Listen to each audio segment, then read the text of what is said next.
is Hidden Killers with Tony Brueski. Here now, Tony Brueski. There's something surreal about watching the justice system try to stitch together accountability in the aftermath of something as horrific as the Idaho murders. But at this point in the Kohberger case, the public isn't even asking for poetic justice. They're not asking for grand gestures or sweeping statements or moral victories. They're asking for bare minimum responsibility, consequences that are so basic, so obvious, so universally agreed upon that even questioning them feels offensive. And that's why this latest ruling ordering Bryan Kohberger to pay for two victims' urns landed the way it did. It's symbolic. It's practical. It's overdue. And it is a reminder that even in a system that seems to bend and buckle under the weight, delays, filings, constitutional trophies, there are still moments where the court says, you don't get out from under this one. But then in the very next breath, the judge said something that cracked open a door no one wants to open, a door that leads to a place every high-profile case quietly fears. He can get a prison job or ask for donations.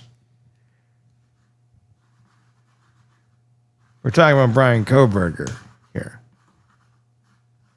You can get a prison job or ask for donations. Okay. A lot of people glossed right over that line. But that line is a Trojan horse. It sounded harmless, reasonable, logical. Of course, he should be able to work, right? They do have jobs in prison, in case you were unaware of that. Of course, he should be able to pay the families. But wrapped inside that one sentence is a reality most people have never thought about and probably don't want to. Bryan Kohberger is now legally allowed to financially engage with the outside world. Not fully, not freely, not without limits, but enough. Enough for money to move. Enough for supporters to appear. Enough for fringe communities to mobilize. Enough for legally sanctioned income streams to start dripping into his accounts. And here's where the conversation becomes something a little bit bigger than a $3,000 reimbursement, because the moment a court signals you can raise the money however you want, as long as it's lawful, you're no longer talking about restitution. You're talking about access. You're talking about influence. You're talking about the uneasy reality that a man convicted of murdering 4 college students is suddenly able to solicit, receive, and accumulate money from people on the outside. People you and I would never want anywhere near this case. Let's start with the basics here. And look, this isn't like he hasn't had this ability. It's just kind of more out there in the open now. Judge flat out saying, here's some ways you can make some money. Let's start with the basics. Prison labor exists. It is real. It is allowed. It is pennies. Literally, in most states, prisoners make between 8 cents to maybe $1 an hour, depending on the job and the institution. Even in programs where inmates can work for private companies, the state usually takes a massive cut. So yes, he could pay restitution through labor, but not quickly, not meaningfully, and not without outside support, which is exactly where donations come in. This is the part people need to understand. The law cannot stop random citizens from sending an inmate money unless it violates a specific statute. It cannot stop religious groups, reform advocates, true crime extremists, anti-government radicals, conspiracy theorists, or borderline obsessed online factions from depositing money into an inmate's accounts. It cannot stop people from believing whatever narrative they've created for themselves. And it cannot stop someone like Kohberger from benefiting from that belief. Now, let's say hypothetically that support grows and enough people decide he's a wronged man, a martyr, a political symbol, an anti-establishment icon, or simply a curiosity worth investing in. Suddenly, that restitution, the $30,000 plus the new $3,000, gets paid off faster than anyone planned for.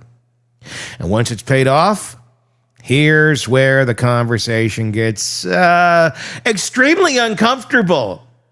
Because once restitution is satisfied, once the court has been made whole, the law shifts.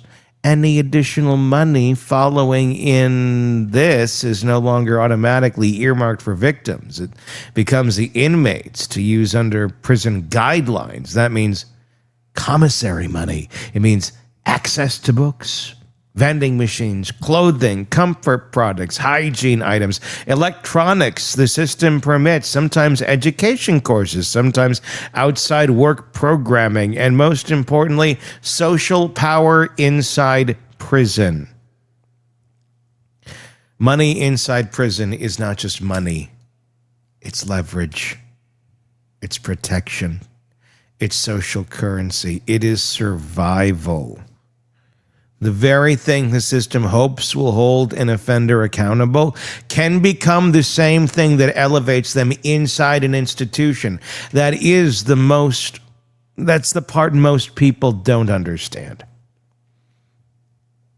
And then there's the darkest layer of all, the one no one wants to touch because the implications are too unsettling.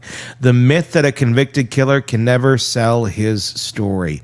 That myth died years ago. Son of Sam laws were originally created to stop criminals from profiting off their crimes, selling book deals, movie rights, interviews, but the Supreme Court knocked the original version down because it violated the First Amendment. Since then, states have kind of tried to piecemeal and craft narrower versions, but none of them are absolute. Many only activate if the offender is directly profiting from recounting the crime itself. Others are triggered only when the state can prove a connection between the story and the offense. Others require a victim to file a claim. Some states barely enforce them. What that means in practice is simple. A murderer can, under certain conditions, legally sell elements of their story as long as it's packaged creatively enough. They can collaborate with a third party. They can license an intellectual property angle. They can write fiction. They can publish unrelated commentary. They can give interviews with nonprofit organizations. They can have someone else profit on their behalf. The system only stops direct, provable crime profit, not the ecosystem surrounding it. And that ecosystem always finds ways to operate in the shadows. In Kohberger's case, the risk isn't that he'll write a memoir tomorrow. The risk is that the legal and financial infrastructure he needs to do so someday is now being built out under the guise of restitution. Because once a door is open, people walk through it. Some walk for the right reasons, many walk for the wrong ones. And say he keeps getting money. Say the fringe groups latch on. Say he becomes another member of the gallery of high-profile offenders who end up with fan bases. He already has one. We've seen it with Bundy, with Ramirez, with Lyle and Eric Menendez, with Casey Anthony, with Chris Watts. With every case that picks up a cult following of people who want to believe the unbelievable, we are watching the early phase of that ecosystem forming around him, not because people think he's innocent necessarily, although some do, but some people love the attention they get from attaching themselves to a monster. And now the legal system just handed those people an avenue.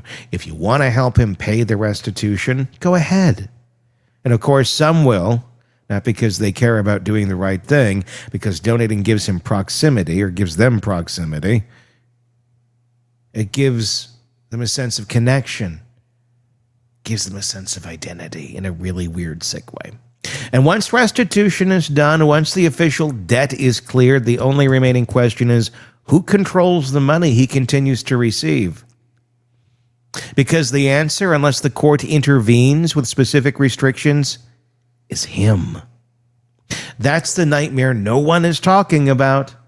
Not the $3,000, not the fact that he owes restitution, but the legal road the system just paved for him to accumulate resources, validation, and down the line, the ability to legally monetize his existence. In some ways, the ruling was right. He should pay every cent he owed, without a doubt. He should pay more. He should feel the weight of every financial burden he forced onto those families.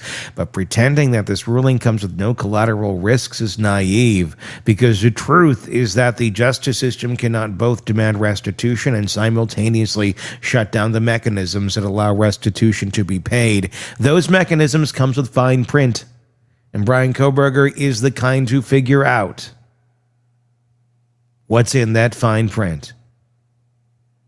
He's the kind of figure who attracts exactly the people who read fine print and think, perfect. The judge is right to demand payment.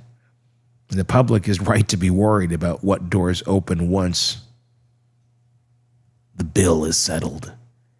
Because accountability is straightforward, the aftermath is not. And in the aftermath, money moves in ways the laws can't and won't fully control. Give me your thoughts in the comment section. Without a doubt, any penny he's getting in, it needs to go to the restitution. Although it's a percentage on the dollar, if you knew that. I think it's 20% in Idaho. Don't quote me on that.